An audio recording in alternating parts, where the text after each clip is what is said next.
સો ભારત पे ભરોસા એક ટેગલાઇન છે. વેલ્થ ક્રિએશન એ મેરેથોન છે, એ ક્યારે T20 કે આપણે કહે ને વન ડે જેવી મેચ નથી. કે તમે પહેલાં રોકાણ કરો પછી બચે એને સ્પેન્ડ કરો. I think hybrid kind of funds are any market cycle favourable ideas. મારું એવું માનવું છે કે જો સ્લીપલેસ નાઇટ્સ કરતાં સ્લીપવાળી nights are better option always. તો એ 100 વર્ષની બેઝ માઇનસ તમારી કરંટ એજ જેટલું હોય એનો જે આઉટકમ આવે એટલું મિનિમમ ઇક્વિટી તો દરેક વ્યક્તિ પાસે દરેક સ્ટેજ ઓફ લાઈફમાં હોવું જોઈએ.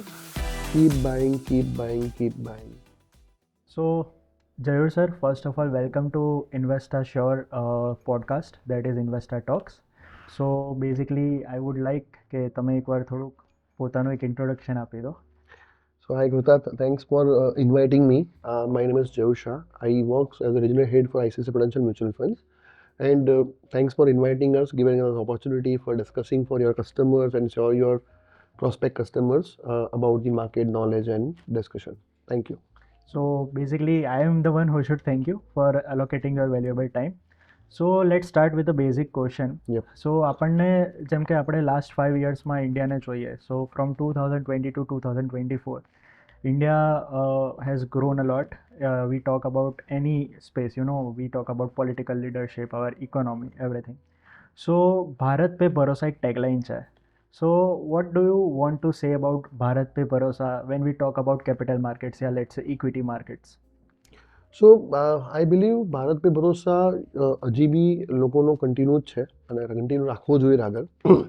because being India is growing very rapid pace and all the engines are firing at this point of time. So there was some patch pace કે જ્યાં આગળ થોડા સમય માટે એ ઠેરાવ આવ્યો હતો, like predominantly સપ્ટેમ્બર 2024 કે જ્યાં because of the આચારસંહિતા, elections and seats and multiple reasons થોડુંક સ્લોડાઉન ઇકોનોમીમાં હતું. But again the engine started working again.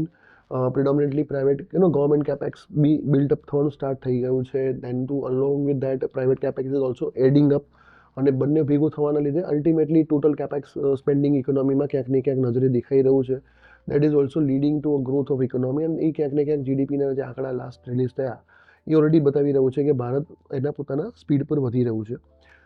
Bing રોકાણકાર obviously જ્યારે આપણે વાત કરીએ ત્યારે ટૂંકા ગાળાના અસરોના લીધે લાંબા ગાળાના અસરોના ડિસિઝન્સના ઉપર લોકોનો ક્યાંક ને ક્યાંક નજર ચૂક થઈ જાય છે. બિકોઝ ઓફ છેલ્લા 1.5 વર્ષની અંદર માર્કેટ ક્યાંક ને ક્યાંક ચોપી પેસ પર રહ્યું છે. ઘણા બધા રીઝન્સ ગ્લોબલી અને લોકલી રહ્યા છે.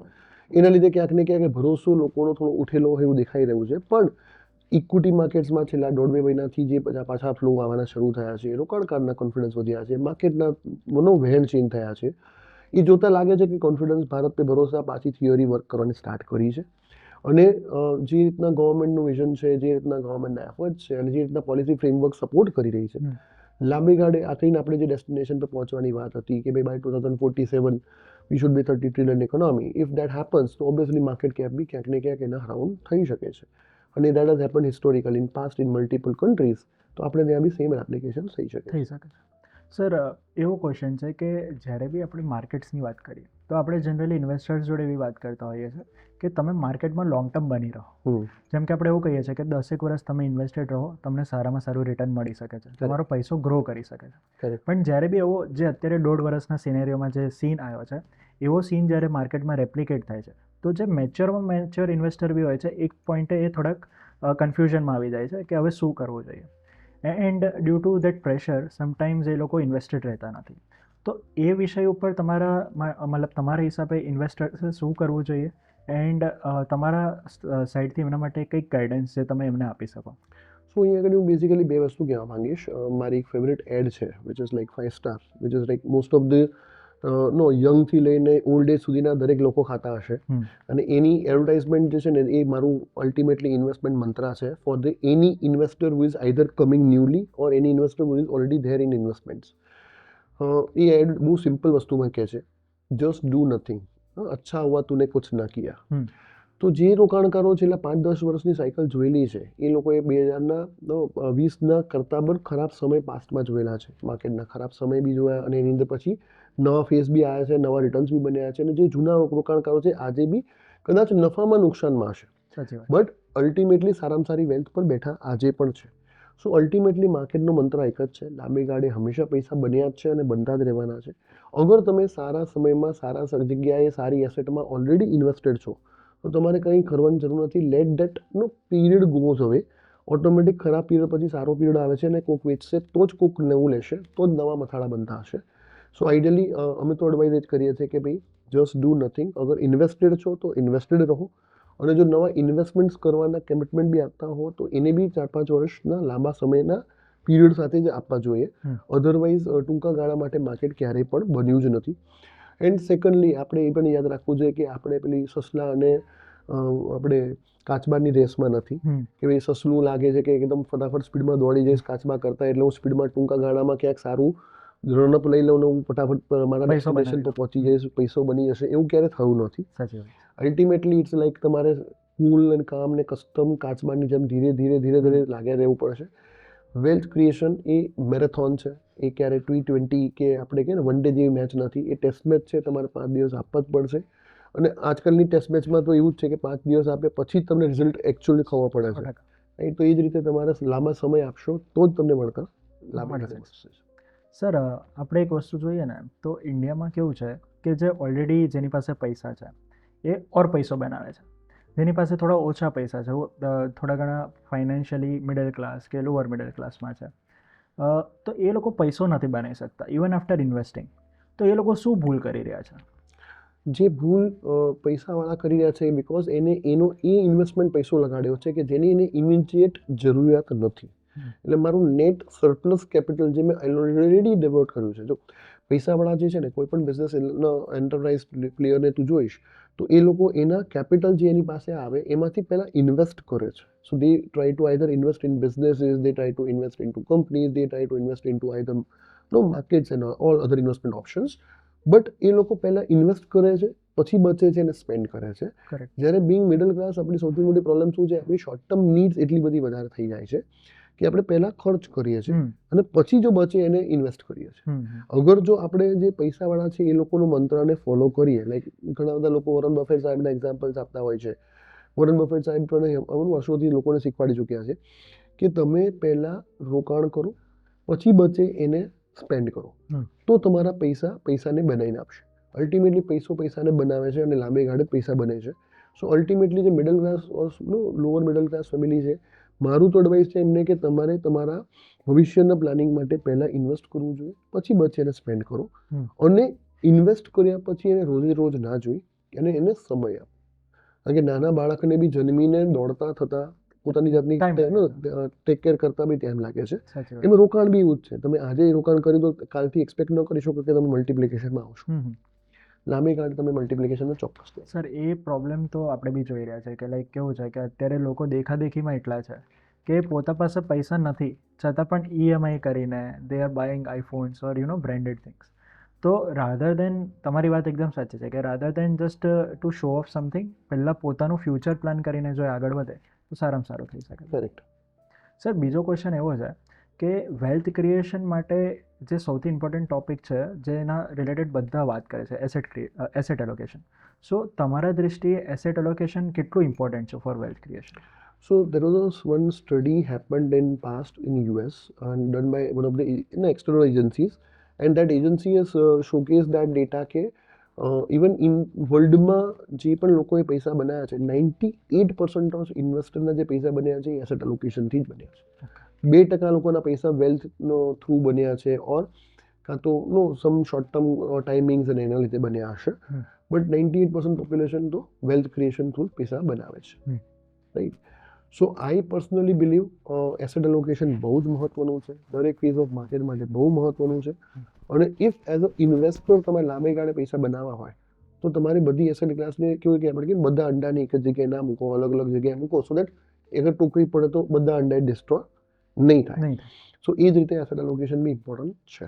સર એસેટ એલોકેશનની જ્યારે આપણે વાત કરીએ તો અત્યારનું જે માર્કેટ છે એ હિસાબે તમારા મતે આવનારા જે 5 વર્ષ છે એમાં ઇન્વેસ્ટર કઈ રીતે પોતાની વેલ્થને અલોકેટ કરી શકે છે in different assets? So it depends on the individual to individual because it's ultimately a case study for every individual. દરેકની રિસ્ક લેવાની ક્ષમતા અલગ હશે, દરેકનો લોંગ ટર્મ ગોલ અલગ હશે, દરેકના શોર્ટ ટર્મ ગોલ અલગ હશે. સો એના પ્રમાણે આઈ થિંક એમાં તમારો as a financial adviser role બહુ મહત્વનો છે, કે જ્યાં તમારે દરેક ઇન્વેસ્ટરની નીડ અને રિક્વાયરમેન્ટ્સને સમજી અને એની રિસ્ક લેવાની ક્ષમતાને સમજીને એનું એસેટ એલોકેશન કરવું જોઈએ. બટ જનરલ થિયરી એવું કહે છે કે આજે ઇન્વેસ્ટિંગ પ્રિન્સિપલ એવું કહે છે કે 100 રૂપિયા અગર લેટ્સ સે કોઈ 100 વર્ષની એજને બેઝ લઈએ તો એ 100 વર્ષની બેઝ માઇનસ તમારી કરંટ એજ જેટલું હોય એનો જે આઉટકમ આવે એટલું મિનિમમ ઇક્વિટી તો દરેક વ્યક્તિ પાસે દરેક સ્ટેજ ઓફ લાઈફમાં હોવું જોઈએ. બાકીના પૈસાને પછી આઈધર ઓછી risky assets like hybrid schemes થઈ ગઈ, or parking fund like equity savings, arbitrage type of solutions થઈ ગયા, or some part of money can be parked into debt or traditional investment options કે જે એને ઓવરઓલ પોર્ટફોલિયોને દરેક market condition માટે ફૂલ proof કરી શકે છે. સર, અત્યારની માર્કેટ સિચ્યુએશન આપણે જોવા જઈએ તો એ હિસાબે કયા ફંડ્સ આપણે એવા છે જેમાં ઇન્વેસ્ટર્સ ઇન્વેસ્ટ કરી શકે છે? So it depends again on the individual to individual, goal to goal, but in a broader scale, I think hybrid kind of funds are any market cycle favorable ideas. Right. Like funds like multi-assets, funds like dynamic asset allocation category, like balanced advantage fund છે, dynamic asset allocation fund of fund kind of funds છે, કે જે ઇન્વેસ્ટર્સના પોર્ટફોલિયોમાં any point of time they can park.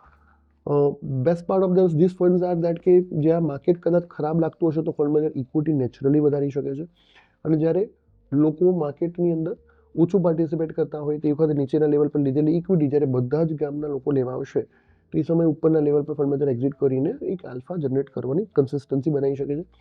Plus multiple asset ક્લાસમાં રોકાણ કરવાની freedom multi એસેટના માધ્યમથી ફંડ મેનેજરને મળે છે. સો he can create multiple ways of earning in a longer scale. સો આ ટાઈપના ફંડ્સ તો એની ટાઈમ લઈ શકાય છે. અપાર્ટ ફ્રોમ દેટ અત્યારની માર્કેટ કન્ડિશનને જોતા છેલ્લા 1.5 વર્ષથી માર્કેટ ચાલ્યું નથી. વેલ્યુએશન ટર્મ્સમાં relative valuation are reasonable enough, અને it is a ray of hope કે that GST 2.0, taxation 2.0 will always help investor doing more consumptions. Correct. And when it comes to consumptions, ultimately it will be a rotation of capital which leads to profit. So ideally આવનારી earning cycles સુધરે એવી દેખાઈ રહી છે. Global tension થોડા settle down થશે ને plus કન્ઝમ્પશનના લીધે પેટ ગ્રોથ આવશે તો અહીંથી ઇક્વિટી બી લાંબે ગાળે સારું કરી શકે એવું દેખાઈ રહ્યું છે. સો એ સંદર્ભને ધ્યાનમાં રાખતા any flexi cap or multi cap kind of idea કે જેમાં large cap, mid cap, small cap દરેક ટાઈપના ફંડ્સ ફંડ મેનેજર લઈ શકે એવી ટાઈપની ફ્રીડમ ટાઈપના આઈડિયાઝ રિલેટિવલી પોર્ટફોલિયોમાં આ લેવલ સારી રીતે વર્ક કરવા જોઈએ. સર, લાઈક અત્યારે આપણે આ વર્ષે એવું જોયું કે ગોલ્ડ અને સિલ્વરમાં એક ટ્રેમેન્ડસ રેલી આવી હતી. Not only gold and silver, આપણે જોયું કે મેટલ એઝ અ હોલ સારા ચાલ્યા છે. સો ક્વેશ્ચન એ છે કે મેટલ કેમ ચાલ્યા એન્ડ અહીંથી તમને અપકમિંગ યર્સમાં એનું શું ફ્યુચર દેખાઈ રહ્યું છે? સો જ્યારે પણ અનસર્ટનિટી આવે, ધૂંધળા વાદળો ફેલાય અને એ પ્રિડોમિનેટલી ગ્લોબલ અનસર્ટનિટી હોય, લીડરશિપ અનસર્ટનિટી હોય કે ઇવન તમારા વોર કાઇન્ડ ઓફ ટેન્શન્સ હોય, હંમેશા લોકો રિસ્ક ફ્રી ટાઈપ ઓફ સિક્યોરિટીઝમાં જવાનું પ્રેફર કરતા હોય. So precious metal category like gold and silver are considered to be almost hedged ideas, અને એના લીધે જ ક્યાંક ને ક્યાંક ગ્રેજ્યુઅલી બધી સેન્ટ્રલ બેન્ક્સના બાઇંગના ડિમાન્ડના લીધે later on followed by the HNI or any ultra HNI or individual capacity buying, અને જેની સપ્લાય લિમિટેડ હોય અને ડિમાન્ડ હાઈ હોય તો ત્યાં નેચરલી ગ્રોથ આવવાનો જ હતો. બટ અત્યારની સિચ્યુએશનમાં જે રીતના કન્ટિન્યુએશન બેસિસ પર એ ગ્રો થઈ રહ્યો છે, it is very difficult to predict whether it is going to sustain like this or it is going to change like this. But લાંબે ગાળે હિસ્ટોરિકલ ડેટા એવું જ કહે છે કે હંમેશા અગર કમ્પેર કરીએ અધર એસેટ ક્લાસ સાથે તો મેટલ કરતાં other asset class has always done better than the metal category. So advisable એ છે કે ઇન્વેસ્ટરે અગર જો એક્વાયર કરવાનું બાકી હોય તો ગ્રેજ્યુઅલ બેઝિસમાં કરી શકે છે. Otherwise it is advisable that કે એ ઇન્વેસ્ટરના લેવલ પર એકલું એ જ એસેટ ક્લાસ છે એ જ એકલું રિટર્ન આપવાનું છે એવું નથી, લાંબે ગાળે ચેન્જીસ આવી શકે છે. સર, લાઈક આપણે જેમ કે વાત થઈ અત્યારે કે આપણી પાસે મલ્ટિપલ એસેટ ક્લાસ છે, તો આપણે જોતા હોઈએ છીએ કે લોકો real estate, fix deposit, mutual funds બધામાં ઇન્વેસ્ટ કરે છે. સો તમને શું લાગે છે જે ફિક્સ ડિપોઝિટ્સ છે જેમાં લોકો પોતાની સિક્યોરિટી પહેલાં જોઈ રહ્યા છે, ડુ યુ થિંક કે લાઈક ફિક્સ ડિપોઝિટ્સના આપણી પાસે કંઈક અલ્ટરનેટિવ છે કે ફિક્સ ડિપોઝિટ એટલું ઇનફ રિટર્ન કરી આપે છે ક્રિએટ કે એટલીસ્ટ ફુગાવાને બીટ કરી શકે? કેમ કે ફુગાવો આપણે જોવા જઈએ તો માર્કેટમાં એ જે છે એની સામે આપણને ફિક્સ ડિપોઝિટ જે રિટર્ન આપે છે, ડુ યુ થિંક કે એ એડજસ્ટેડ છે અને આપણા જે ઇન્વેસ્ટર્સ છે એના પૈસાની ત્યાં વેલ્યુ વધે છે? અને ઇફ નહીં તો ઇન્વેસ્ટર્સ પાસે એવા કયા ઓપ્શન્સ છે કે એ બીજા કયા એસેટ ક્લાસ છે જેમાં એ પોતાના પૈસા ઇન્વેસ્ટ કરી શકે, એને સિક્યોરિટી બી ફીલ થાય and he can earn good returns? So ideally, all the traditional investment options which are having a fixed component of earnings are also equally good. I'm not saying that asset allocation principle my fit નથી, એ definitely fit થાય છે. Depends on investors need and it depends on the investors short term requirement, long term requirement.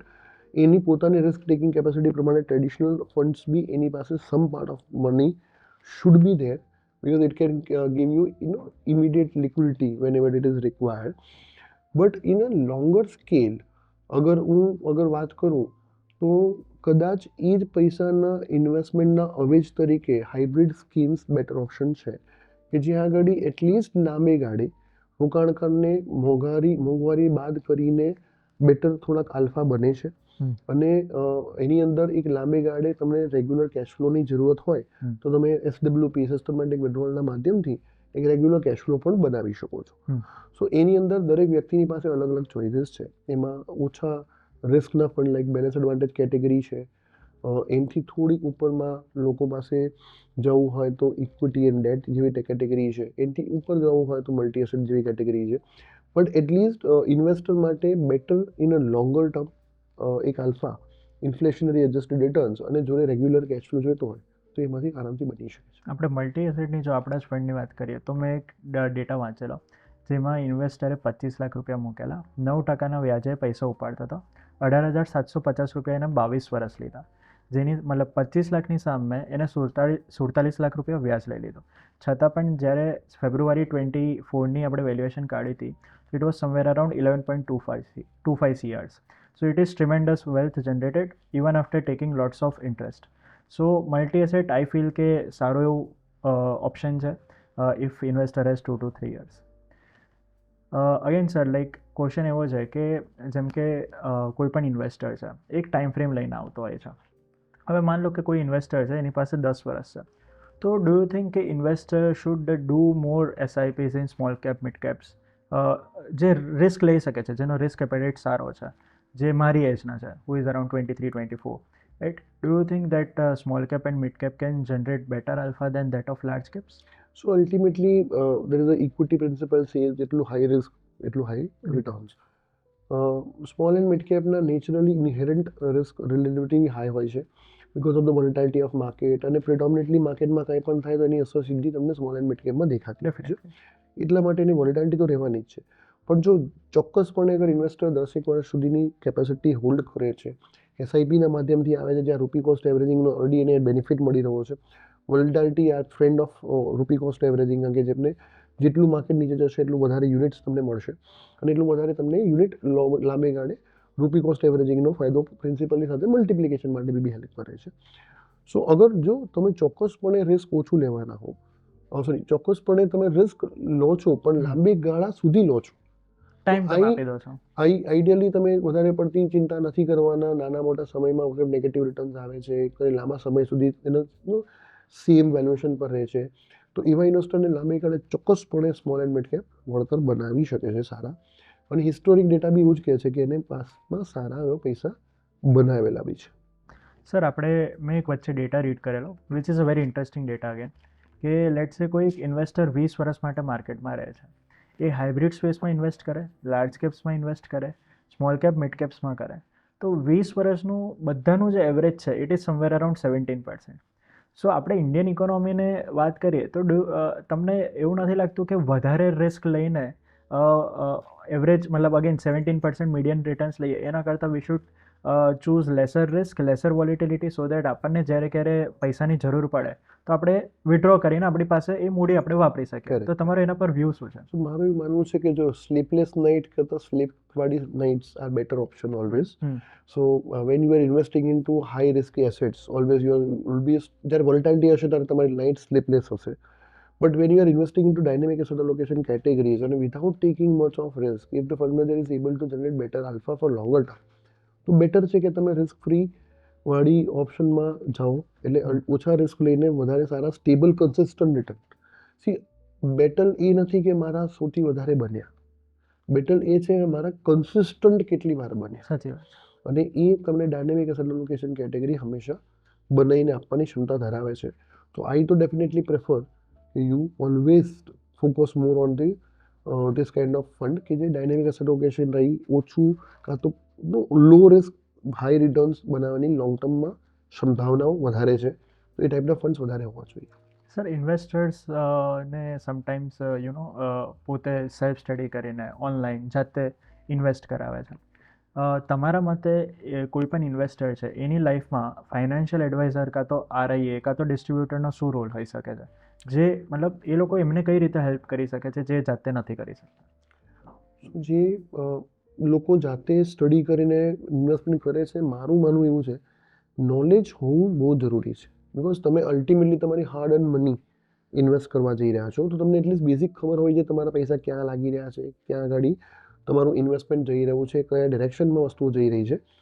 But એનો મતલબ એ નથી કે તમે જાતે યુદ્ધના અંદર ઉતરી જાઓ અને પોતે લડવૈયા બની જાઓ. બિકોઝ એટ ટાઈમ્સ ઘણી બધી વસ્તુઓ, ઘણા બધા પેરામીટરો, ઘણા બધા વર્તુળો કામ કરતા હોય છે એક વસ્તુને વળતર આપવા માટે.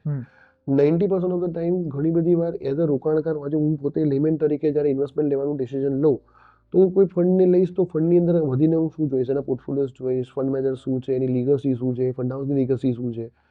બટ એ હું જ્યારે રોકાણ કરું છું ત્યારે જોઉં છું. કરેક્ટ છે. પણ શું એને કન્ટિન્યુઅસ બેઝિસ પર ઇવેલ્યુએટ કરતો રહું છું, કન્ટિન્યુઅસ બેઝિસ પર એના અંદર કઈ ચેન્જીસ થાય છે તો શું મારા ટ્રેકરમાં છે, મારી પાસે એટલી નોલેજ કે ક્ષમતા સમયની છે કે જેમાં હું આ બધી વસ્તુ કરી શકવાનું છું. સો મારું તો માનવું છે કે એડવાઇઝર ઓર એની ફિનાન્શિયલ કન્સલ્ટન્ટનો રોલ સૌથી મોટો છે. અલ્ટિમેટલી આપણે એવું કહીએ ને કે અર્જુનની પાસે બી બધી જ આવડતો હતી, બધી જ સારામાં સારી પ્રક્રિયાઓ, એના પાસે વેપન્સ સૌથી સારામાં સારા હતા, ટેકનોલોજી નોલેજ બધું જ હતું.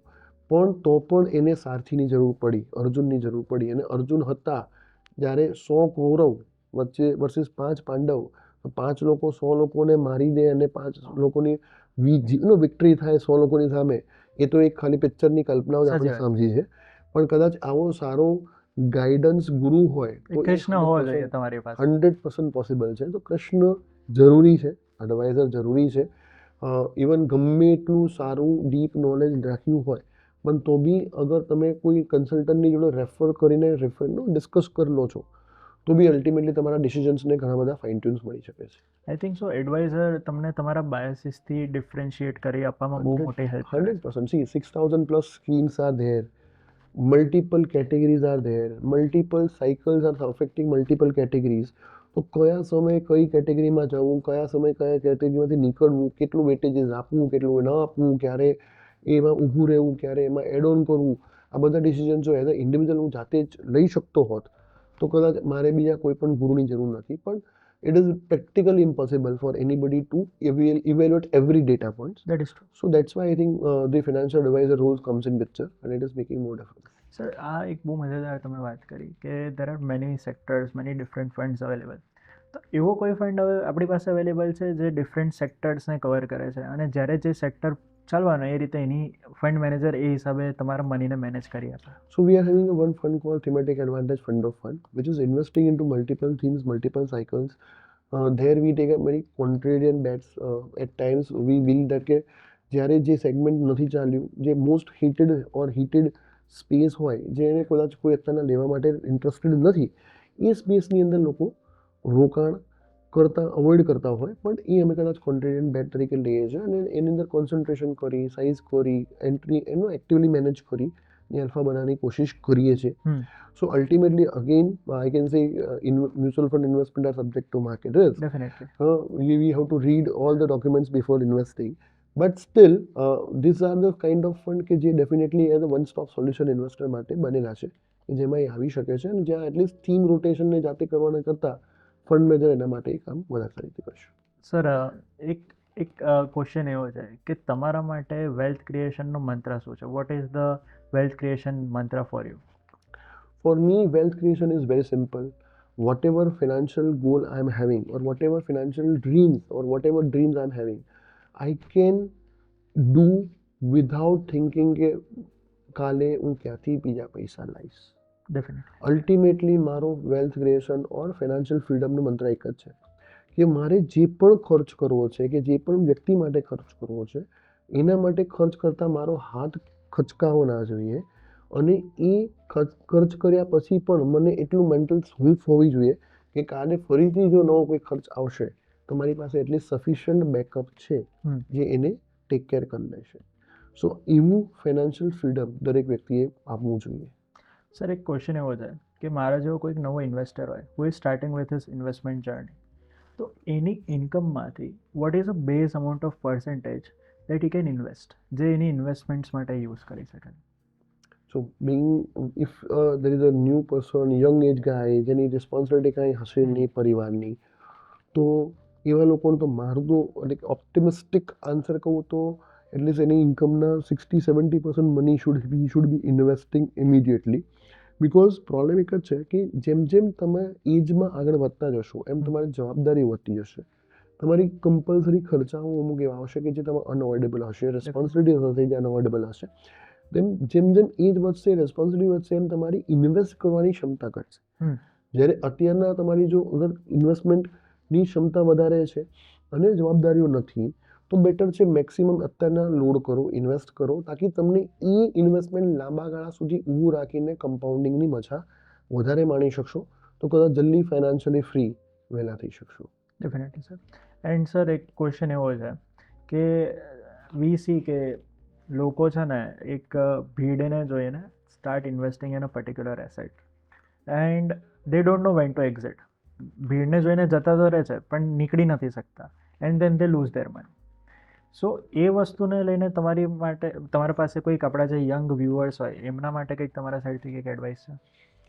મારું એવું માનવું છે કે છે ને જ્યાં મેક્સિમમ પ્રજા હોય ને એનાથી દૂર રહેવું વધારે સારું છે. આપણા પૌરાણિકલી આપણા ઘરના વડીલોએ આપણને શીખવાડ્યું છે કે બેટા ભીડથી દૂર રહેવાનું. સાચી વાત છે. પણ એક નેચરલ હ્યુમન્સ એક ઇન્સ્ટિંક્ટ છે કે ભાઈ ભીડ જોઈએ એટલે આપણને ક્યુરિયોસિટી થાય કે ભાઈ શેના માટે ભીડ થઈ છે, ભાઈ કોઈ શૂટિંગ થઈ રહ્યું છે કે કોઈ મારામારી થઈ રહી છે, કોઈકનું કંઈ બીજું કંઈ નેગેટિવ હોય તો આપણે એમાં ઇન્ટરેસ્ટ લેવા માટે ઊભા તો રહીએ જ છીએ, એક વાર નજર મારવા માટે. એમ ઇન્વેસ્ટમેન્ટ જર્નીમાં પણ આ અનઅવોઇડેબલ સર્કમસ્ટન્સીસ છે. ક્યારેક ને ક્યારેક કોઈકને કોઈક ભીડમાં એક્સાઇટમેન્ટ આવશે, પણ ત્યાં જ આપણું ધૈર્યતા એ મહત્વનો રોલ પ્લે કરશે. સો મારું એડવાઇસ એ છે કે તમને જ્યારે પણ આવી કોઈ ભીડ જોઈને કંઈ પણ ઈચ્છા થાય, આજની તારીખમાં બી અમે બી અમારા એક્સપર્ટ્સની જોડે ઓપિનિયન લેતા હોઈએ છીએ, એમ તમે બી જે પણ વ્યક્તિને જ્યારે પણ રોકાણની જર્નીના દરમિયાનમાં આવા કોઈ ભીડ જોઈને લાલચ જાગે, ઈચ્છા જાગે, કાં તો એ ભીડનો પાર્ટ બનવો છે, તો એ ડિસિઝન લેતા પહેલાં એટલીસ્ટ એકવાર ચોક્કસપણે જો ફાઇનાન્શિયલ એડવાઇઝર જોડે ડિસ્કસ કરી લેશે તો કદાચ બેટર ઇન્ફોર્મ્ડ ડિસિઝન્સ લેવાનું અને વેચવાનું બંને પરસ્પર જોડે આવી શકે છે. સાચી વાત છે. સર, 2025 ખતમ થઈ રહ્યો છે અને આપણે 2026માં પગ મૂકી રહ્યા છે, તો તમારી સાઈડથી 2026 માટે આપણા જે વ્યુઅર્સ છે એમના માટે કંઈક એડવાઇસ? માય તો advice only one thing, keep buying, keep buying, keep buying. There is no other thing we can do when it comes to volatility. See, volatility inherent છે અને આજીવન રહેવાની છે. અગર જ્યાં સુધી બીપીનો પ્લસ માઇનસ થશે તો આપણે જીવતા છે, જે દિવસે લીટી સીધી થઈ જવાની છે અલ્ટિમેટલી વી આર ડેડ. સો જ્યાં સુધી આ વોલેટિલિટી છે તમારા રોકાણ માટેની જર્ની માટે ફ્રેન્ડલી છે. ખાલી એક જ રેઝોલ્યુશન નવા વર્ષમાં લઈ શકે કે જો દર વર્ષે મારી જો એક આવક વધી રહી છે તો આવક વધે ત્યારે હું મારા ખર્ચને બી વધારી દઉં છું. એને વધારતા પહેલાં કદાચ એકવાર મારા ફાઇનાન્શિયલ એડવાઇઝર પાસે હું જઈ અને એટલીસ્ટ જે પ્રપોર્શનેટ નવું એડિશનલ ઇન્વેસ્ટમેન્ટ હું કરી શકું એટલીસ્ટ એ કરું તો એનાથી મારા ભવિષ્યના વધતા ખર્ચાને પણ હું આરામથી જલ્દી સ્પીડમાં રિકવર કરી શકીશ અને મારા લોંગ ટર્મ વેલ્થની પાસે જલ્દી પહોંચી શકીશ. So my only two takeaways, no, at least, or I can say resolution for 2026 can be add top-ups in your portfolio, which automatically તમારા ઇન્વેસ્ટમેન્ટને દર વર્ષે નેચરલી વધારી દેશે. દર વર્ષે એડવાઇઝર પાસે નહીં જઈએ તો પણ ઓટોમેટિક દર વર્ષે 5-10%, 15% મારી ઇન્કમ વધે એ ટોપઅપ ઓટોમેટિક નેચરલી થઈ જશે. કરેક્ટ. એન્ડ સેકન્ડ, જ્યારે પણ વોલેટિલિટી આવે, જ્યારે પણ તમારા એડવાઇઝર તમને તક દેખાડે, keep buying, keep buying. So your મંત્ર ઇઝ, ઇન શોર્ટ આપણે વાત કરીએ, is two just avoid noise stay focused, stay disciplined, stay calm and keep buying the market. Absolutely. That So, is sir, the long-term best. મજા આવી તમારા જોડે વાત કરીને. Thank Thank you you so for your much. time.